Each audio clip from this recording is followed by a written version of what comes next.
गतकाली 12 जन विधायक को निलंबित करागला। आज 2 जन विधायक तारा प्रसाद बाहिनीपति रमेश जेना को मध्य सस्पेंड करा जायछि। तारा बाहिनीपति आम सहित अधिक आलोचना करबा। सित तारा बाहिनीपति आपण केमती अछंती, देह केमती? गतकाली आपण अभियोग आणुथिले ठेला पेला करागला, आपण को आक्रमण करागला, देह केमती? आपण देह भलो नै, तथापि आमे आसीथिलु विधानसभा पार्टिसिपेट करबा पई।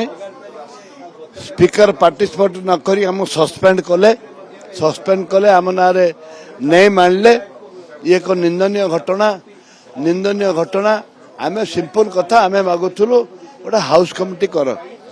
हाउस कमिटी तो कलेनी आमर 12 जन को सस्पेंड कले। आमे रात्रि जापन एठे करूथुलु। रात्रि जापन समय रे तांकर पुलिस वाला आसिकिरी हमको मारा पिटा करिक हमर साट फाट चिरिकिरी हमर चेन छड़ेकिरी। पूरा रातिर जो घटना घटिला सारा ओडिशावासी जानिया पई चाहूची। वरिष्ठ विधायक तारा प्रसाद बाहिनी सहित कौन घटिला टिके कहतु?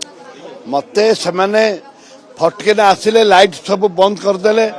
मु सोफारे शोइथिली मो बेकु को धरले आ साट फाट चिरिकिरी मते 15 जन खंडे टेकिकिरी आनिकिरी मु देखुची मोर चेन टाकू ए पाखरे छेंडे देले। की अधिकारी आपन को आक्रमण कले? डीएसपी ना एडिशनल एसपी अच्छे सी तो बेक पाखे बेक को चिपी देले, जोटा कि मोर चिन्ह भिन्न सब चिपिले बारिले मान असभ्य भाषा गाली कले गाड़ी गाड़ी रे भर्ती करके नेले, फिर फोपाड़ी देले गाड़ी रे फोपाड़ी देले। बुले प्रतिनिधि वरिष्ठ सदस्य आपन केमती अकथनीय अत्याचार हो विधानसभा रे? माने एडा जे सुनिबो आंको घृणा करिवो। उड़ाक एडे बेईमान, एडाक एते निमक हराम, आंको विरुद्ध रे दृढ़ कार्यानुष्ठान हवा दरकार। आपण चेन चोरी ही गला कहउचंदी, आपण एफआईआर देबे? झिकी किर नै गले, चोरी हेनी, झिकी किर नेला।